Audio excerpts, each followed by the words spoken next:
Hey, vinyl community, Crazy Jimmy here. Sorry it's been a while. These gaps keep getting longer and longer between videos, which is really freaking me out. So I'm gonna drop a couple here. This is one of them. This is a vinyl finds video, and then the next one I'm gonna do is going to be a '90s video. Yes, so buckle up for that. Anyways, why don't we get started with the vinyl finds first? Throw that right there. All right, so the first one, which I was super excited about, is this one here, and I hope I don't mispronounce it. Eerie Apparent. I think it's called Eerie Apparent is the band. Sunrise. Right there is the name of the album on Buddha Records. What is notable about this one, this pop psych album, is it was produced by Jimi Hendrix. So that's what most people know this album and band from, is that Jimi Hendrix produced it, and I believe he even plays some guitar on it. You'll see here Jimi Hendrix, where is it? Somewhere in there, but you'll have to take my word for it. Oh, there it is, Jimi Hendrix. But not only is Jimmy playing on it, he produced it, but Robert Wyatt, also the legendary drummer from Soft Machine and his solo work, also did some singing and a little bit of drum work on here. I love this album. This is, a great pop psych album. I think it's super underrated, and I would consider this cheap heat for sure. So if you're looking for a great pop psych album, I want to say this was 69. Yeah. From 69 to the late 60s, this, you really can't go wrong with this. The vocals might be a little bit of an acquired taste, but, I acquired the taste, so you can too. All right. Next up, I was super psyched to see this. I actually had to get this online, but this is a white label promo of Bobby Charles, his self-titled classic. And those of you who don't know, basically the entire band plays on this album. So the band is they're the ones playing on this. Levon with the drumming, and you've got Manuel, I'm saying that right, is playing, is it Hudson or Hudson? He's playing on this as well. That, the entire band is playing on this. So Rick Danko, Levon Helm, Garth Hudson, Jim Cosgrove, who was not in the band, Bobby Charles, of course, singing and songwriting, and I don't see Robbie Robertson, so I can't see the entire band played on this, but this is Bearsville Records. Bobby Charles. This is an absolute classic of the genre. If you love the band, you'll love this album. I mean, there's not much more I can say than that. But highly, highly, highly recommend it. This one's not really cheap heat. You're probably gonna spend $100 on this, but like I said, it's well worth it. To me, this is a classic, unheard record. So we'll leave it at that. Bobby Charles. Next up, I think I showed a Bachdenkel record, Lemmings, on the last one. Well, I loved Lemmings so much I had to get this one. I can't really pronounce the name of it, but Cat and Pal or something. I don't know. It's their second album from 1977. So let's look at it that way. But is this as good as Lemmings? No. But is it terrible? No, it's actually well worth it. It's not a terribly expensive album either. So if you like Lemmings, I think you'll like this too. I mean, you got the same Beatlesque vocals going on here, a little bit of Pink Floyd action as well, and a little bit of prog mixed in there. So can never go wrong with a Bachdenkel album. Next up, I don't think I showed these because I think the last one I did, this hadn't come in yet, but I've got both of Wally both Wally releases. This is the first one here. I think this was from '73. This is a UK band, by the way. Or maybe this one did come in, but this one didn't come in. This is their second album called Valley Garden. So both great albums. This one is more SoCal, Laurel Canyon, that smooth Eagles-like country that we all love and know.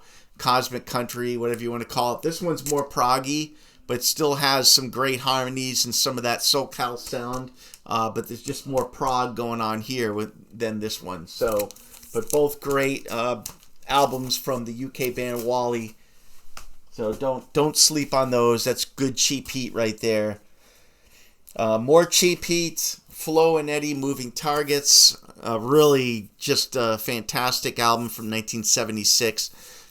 You probably most of you know that. Is it Flo? I think Flo is really the lead singer from the Turtles, singer-songwriter from the Turtles. And why his name is escaping me, I don't know. But to me, this actually sounds like an R. Stevie Moore album. A little bit of Rundgren in there. Really poppy. This is probably their poppiest effort. Definitely some Turtles influence there, of course. You can't escape that. But Moving Targets on the Columbia label, 1976. Certainly some good cheap heat there if you like pop from the 70s. More cheap heat. Dulcimer and I Turned as I Had Turned as a Boy, I guess is the title. But really love sorry for the glare. It's in the shrink, so it's not going to help with the glare a whole lot. But really great. This is a USA pressing. For whatever reason, I call this cheap heat because the USA pressing can be picked up for $20, where the UK pressing is $150. So, and I believe it's the same track listing. So go figure. I guess it's a UK band, so you're going to pay a little more for the UK pressing, but this US pressing sounds just fine to me. Love the album cover. The music sounds just like the album cover. Think like Pearls Before Swine, that sort of thing. A little bit of harp going on in there, a little bit of dulcimer as well. So, good stuff. Next up, not so cheap heat, but can be had if you really look hard enough. This is Paul and Barry Ryan on the MGM label. I love that old school label. And this is super like pop psych, Beatlesque pop psych from Paul and Barry Ryan. Probably my favorite one from them. They put out a couple in the 60s, the late 60s. This is their first one, self-titled Paul and Barry Ryan. But if you can find this, definitely don't sleep on it if you're a Beatles fan or maybe a Zombies fan. Certainly will love the pop going on there, the pop psych. Next up, shouldn't say former Mighty Baby. Basically, Reg King was the lead singer in The Action, who released some, never really released them, but had some amazing demos from the 60s that were finally released on a album called Rolled Gold. But Reg King was the singer of The Action, and then The Action turned into Mighty Baby, and Reg King kind of splintered off before the Mighty Baby.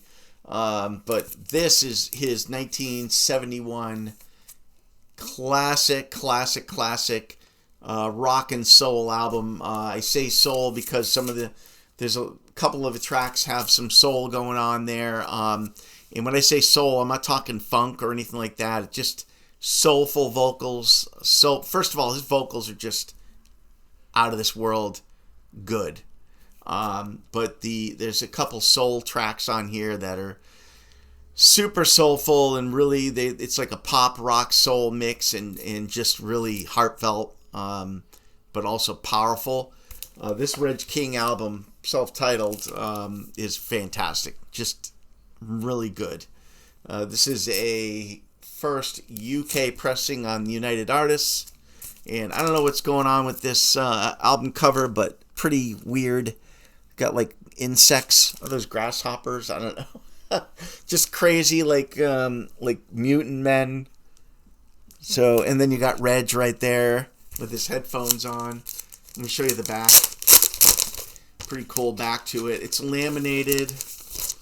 Really good, high quality sleeve, and it's got like some pretty cool notes on each song, who plays what.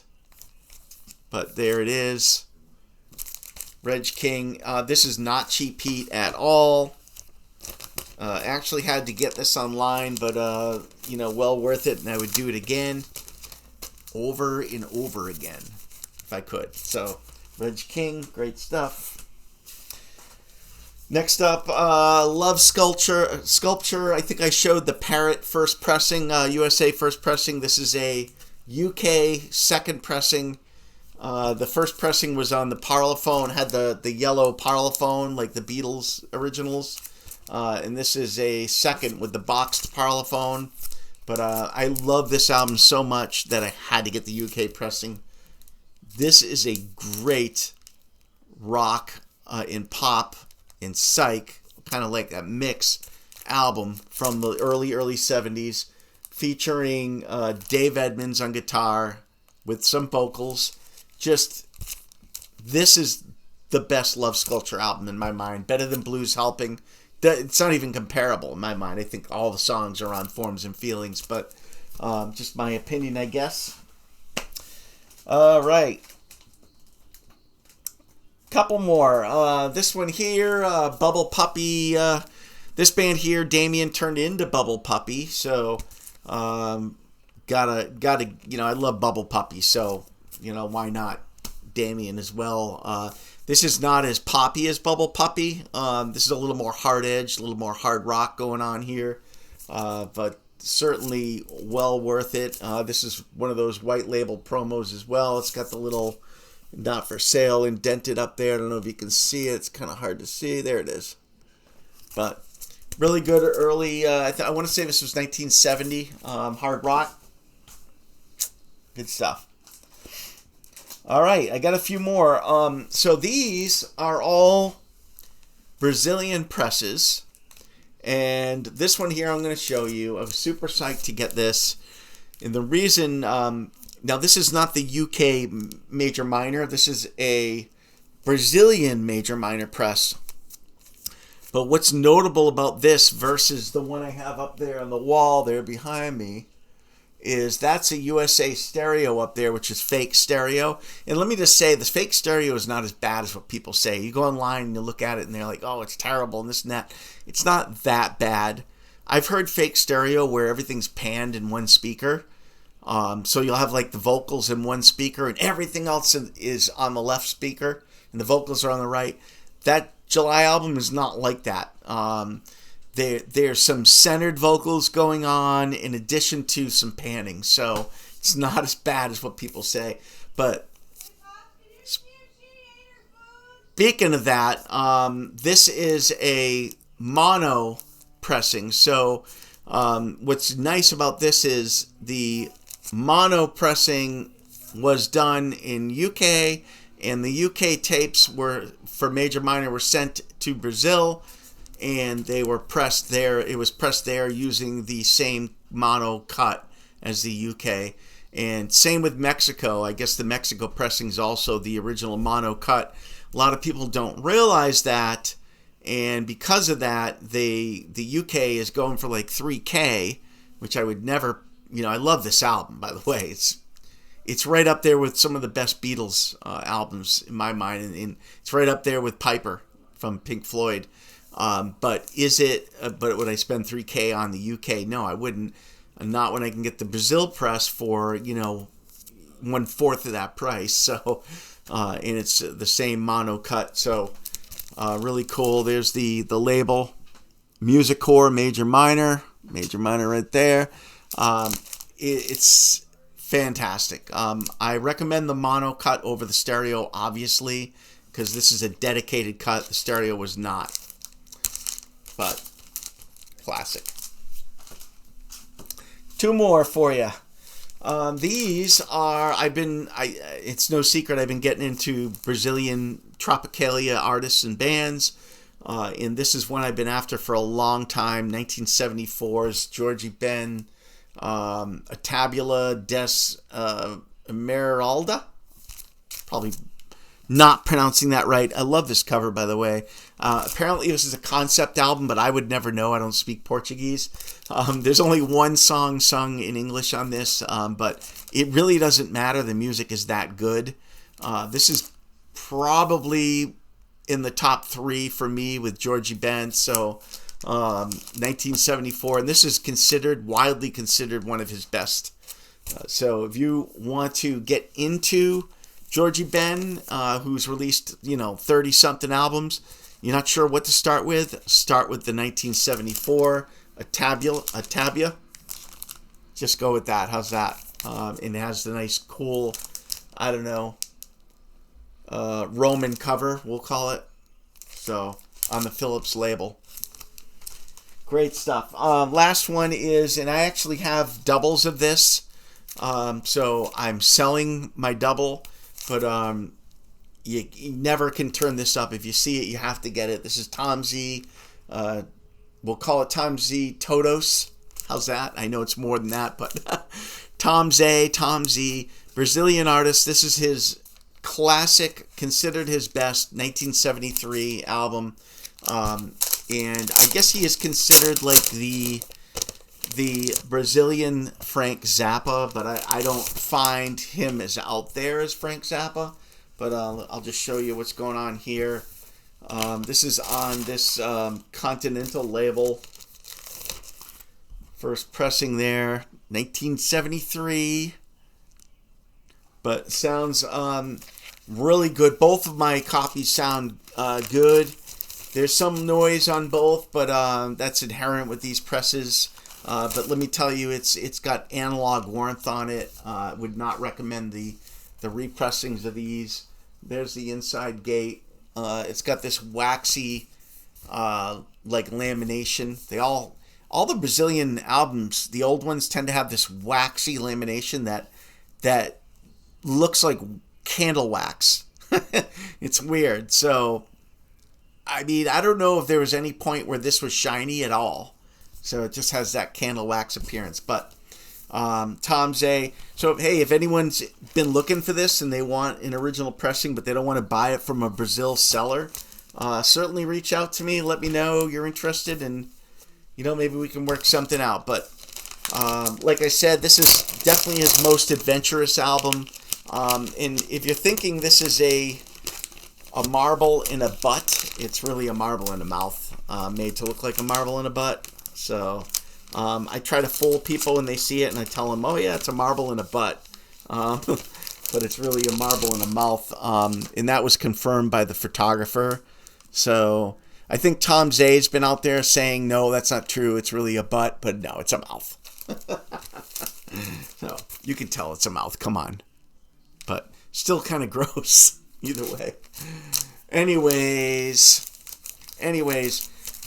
check out the snips online. I'm sure there's a lot to like here. But again, thanks for watching. Please hit subscribe. Please hit that bell if you like what you're seeing here and hearing.